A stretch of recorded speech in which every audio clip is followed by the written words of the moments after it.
Hello everyone, welcome again. Thank you so much watching my video.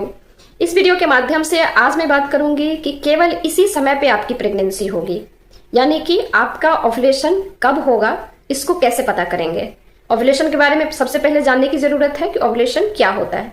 Ovulation आपके ovary में एक प्रक्रिया होती है जिसमें अंडे बनते हैं और मैच्योर एग बनते हैं, फिर वो रप्चर्ड होते हैं और फिर वो स्पर्म की खोज में होते हैं, यानी कि उस समय पे आपके बॉडी में उनको स्पर्म चाहिए होता है। यह प्रक्रिया जो होती है इसे हम ओव्यूलेशन ही समझेंगे।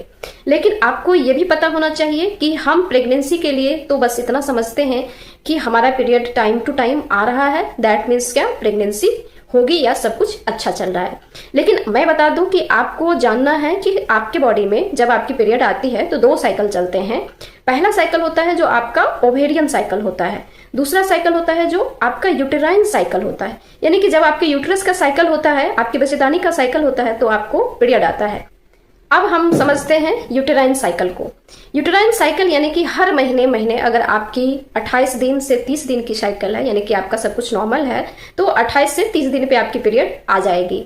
लेकिन अगर आपकी कोई प्रॉब्लम है, यानी कि आप अगर पीसीओडी से सफर कर रहे हैं, आपकी थायराइड से सफर कर रहे हैं, या प्रोलेक्टिन बढ़ी हुई है, या और भी कोई बीमारी से सफर कर रहे हैं, तो फिर आपका ये साइकिल ज्यादा दिन का हो जाएगा, यानी कि 30 से 40 दिन का हो सकता है। लेकिन मैं समझाती हूँ कि अगर 28 से 30 दिन की अगर आपका साइकिल है तो इस समय क्या होता है ना कि यूट्रस में एंडोमेट्रियल वॉल बनता है। एंडोमेट्रियल वॉल जो होता है प्रेगनेंसी के लिए 7 से 7.5 mm तक का नॉर्मल होता है, यानी कि उसमें अच्छे से प्रेगनेंसी ग्रो कर सकता है। और यह एंडोमेट्रियल वॉल जो होता है एस्ट्रोजन और प्रोजेस्टेरोन के बढ़ने के कारण ही बनता है। यानी कि आपके बॉडी में पीरियड साइकिल के दौरान अगर एस्ट्रोजन और प्रोजेस्टेरोन की लेवल अच्छी है तो एंडोमेट्रियल वॉल की भी क्वालिटी अच्छी होगी, यानी कि उसकी जो लेयर है उसकी भी मोटाई अच्छी होगी। और जब ये कंप्लीट रूप से एंडोमेट्रियल वॉल बन चुका होता है, इन्हें जायगोट मिलती है तो प्रेगनेंसी होती है। और जब इन्हें जायगोट नहीं मिलती है तो फिर हर 28 दिन पे आपकी ये पीरियड के रूप में बाहर आता है, यानी कि उसमें कुछ क्लॉट्स होते हैं, ब्लीडिंग होती है, जो कि 60 से 120 ml तक की ब्लीडिंग होती है हर पीरियड साइकिल में, और इसे नॉर्मल माना जाता है। प्रेगनेंसी के लिए जितना महत्वपूर्ण एक मैच्योर एग की जरूरत है, यानी कि एक कंप्लीट अच्छी क्वालिटी वाली एग की जरूरत है, उतनी ही जरूरत होती है आपके यूटेरस का जो वॉल होता है, उसमें जो एंडोमेट्रियम होती है उसका भी हेल्दी होना बहुत जरूरत होता है। अगर ये दोनों चीज होता है तब जाके आपकी प्रेगनेंसी अच्छी खासी कंटिन्यू हो सकती है। तो अभी तक आपने यूटेराइन साइकिल के बारे में समझ चुके हैं। अब मैं बात करूंगी ओवेरियन साइकिल के बारे में, यानी कि यूट्रस के दोनों साइड एक एक ओवरी होता है। जो दोनों साइड एक एक ओवरी होता है, इस दोनों ओवरी में हर महीने अंडा बनता है। सबसे पहले आप समझिए कि अगर आपका पीरियड साइकिल का जो डेट है वो किसी भी महीने का 1 तारीख को आता है तो 4 से 5 दिन 6 दिन तक तो आपकी ब्लीडिंग ही होती रहती है, यानी कि जब आप पीरियड में होते हो फिर आपकी पीरियड स्टॉप होती है। तो 6 दिन से लेके 10 दिन, यानी कि जो बीच का 4 दिन का समय होता है, इस समय आपके बॉडी में बहुत सारा हार्मोन अप्स एंड डाउन होता है। हार्मोन अगर हम देखें तो इसमें LH, FSH और एस्ट्रोजन, इसकी सबसे महत्वपूर्ण रोल होती है, क्योंकि ये ओवरी में आपका फॉलिकल को बनाना शुरू कर देता है। और जब फॉलिकल बन के तैयार होता है, जब एग मैच्योर्ड होता है, तब तक में आपकी पीरियड साइकिल का जो डेट होता है, यानी कि जो पीरियड आपके पीरियड का जो 10वें दिन से 21वें दिन का जो पीरियड होता है वह होता है एग को रप्चर्ड होने का समय, यानी कि ओव्यूलेशन का समय। अब जब आपका LH, FSH और एस्ट्रोजन हार्मोन का मात्रा बढ़ेगा तो क्या होगा, फॉलिकल जो है वो एक मैच्योर एग का निर्माण करेगा। और जब मैच्योर एग रप्चर्ड होते हैं तो वो वेट करते हैं स्पर्म का।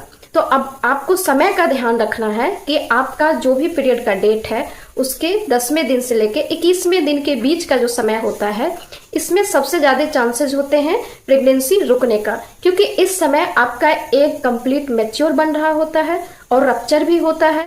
जब आपके बॉडी में LH, FSH और एस्ट्रोजन हार्मोन पिक पे होता है उस समय कुछ सिम्टम्स भी आते हैं, जैसे आपको लगेगा कि आपका बॉडी गर्म गर्म फील हो रहा है, लगेगा आपको फीवर है, बट फीवर नहीं होता है, ये हार्मोन के बढ़ने की वजह से होता है।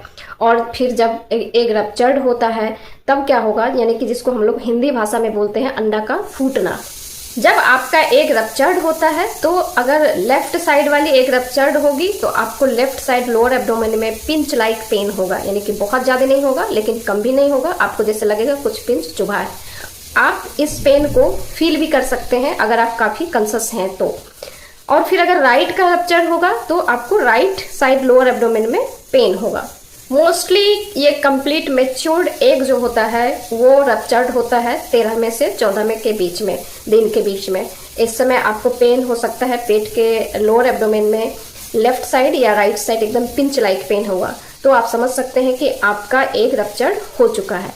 और जब यह एग रप्चर्ड होके रिलीज होती है फिर वो ट्यूब में, आपके ट्यूब में 24 से 72 घंटा तक वेट करती है स्पर्म का। तो इस समय आपको जब एग रप्चर्ड होती है तो आपको अपने हस्बैंड के साथ फिजिकली रिलेशनशिप में जरूर रहना चाहिए, तो आपकी प्रेगनेंसी होने की संभावनाएं ज़्यादा बढ़ जाएगी। अब आपको यह भी लगेगा कि हमें पता कैसे लगेगा कि एग बना कि नहीं बना, रप्चर्ड हुआ कि नहीं हुआ। इसके लिए मार्केट में इजीली अवेलेबल है ओव्यूलेशन किट आता है। जैसे प्रेगनेंसी किट होती है उसी प्रकार से ओव्यूलेशन किट होती है। इस ओव्यूलेशन किट को प्रेगनेंसी की तरह सुबह वाली यूरिन में नहीं करनी है, पूरे दिन में आप कभी भी कर सकते हैं, सिर्फ सुबह वाली यूरिन में ना करें। ओव्यूलेशन किट की जो आप जांच करेंगे वो कम से कम 11वें दिन से 21वें दिन के बीच जो आपकी पीरियड की समय होती है उसमें एक दिन बीच करके आप कर सकते हैं। इस किट के द्वारा भी आप पता लगा सकते हैं कि आपकी ओव्यूलेशन आज हुई है तो आज फिजिकली साथ होना ज़्यादा जरूरी है।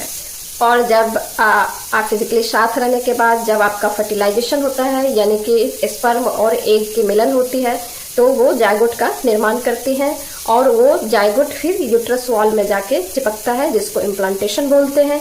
इम्प्लांटेशन के बाद आपकी प्रेगनेंसी की जर्नी शुरू होती है। तो यहाँ पे आपने देखा कि ओवेरियन साइकिल और यूटेराइन साइकिल प्रेगनेंसी के लिए कितना जरूरी है।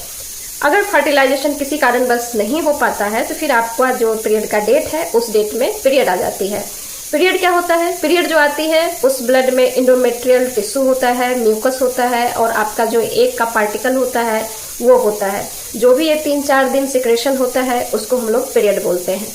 लेकिन जब फर्टिलाइजेशन होती है, जायगोट आके यूट्रस में चिपकता है, इम्प्लांटेशन होता है, आपकी प्रेगनेंसी की जर्नी शुरू होती है, तो क्या होता है कि आपका पीरियड सबसे पहले मिस होगा। और जब आपकी पीरियड मिस होती है तो आप 5 से 6 दिन तक बिल्कुल वेट करें, बिल्कुल भी ना घबराएं। 5 से 6 दिन के बाद आपको प्रेगनेंसी टेस्ट करनी चाहिए। प्रेगनेंसी टेस्ट आपको सुबह वाले यूरिन से करनी है और ओव्यूलेशन टेस्ट जो होता है किट वो सुबह वाली यूरिन में नहीं करनी है, वो दिन में कभी भी कर सकते हैं। इस बात का आप जरूर ख्याल रखें। प्रेगनेंसी टेस्ट आप जब भी करें तो सुबह वाले यूरिन से ही करें। और प्रेगनेंसी टेस्ट में 2 लाइन आती है। 2 लाइन इसलिए आती है कि जब आपका इम्प्लांटेशन होता है तो वहाँ पे प्लासेंटा का फॉर्मेशन होना शुरू हो जाता है, जिसकी वजह से क्या होता है कि वहाँ से बीटा एचसीजी हार्मोन भी बनना शुरू हो जाता है। और बीटा एचसीजी हार्मोन जब बनेगा आपके बॉडी में तो क्या होगा कि आपका प्रेगनेंसी टेस्ट पॉजिटिव आएगा। और जब आप प्रेगनेंसी टेस्ट करते हैं कई बार जल्दी जल्दी में, तो जैसे ही आपका पीरियड मिस होता है 1-2 दिन में आप प्रेगनेंसी टेस्ट करते हैं तो क्या होता है कि एक डार्क लाइन आती है और एक हल्की लाइन आती है। इसके लिए आपको घबराने की ज़रूरत नहीं है, आप बिल्कुल भी वेट करें, 2-4 दिन समय ले लें। उसके बाद फिर आप प्रेगनेंसी टेस्ट सुबह वाली मॉर्निंग वाली यूरिन से करें। आपका जो एक हल्की लाइन आई है पिंक कलर का वो भी डार्क हो जाएगा। दैट मीन्स क्या, आपकी प्रेगनेंसी हेल्दी प्रेगनेंसी है। लेकिन जब डार्क लाइन आती है तो बीटा एचसीजी का लेवल अच्छी खासी मात्रा में होती है। Thank you for watching.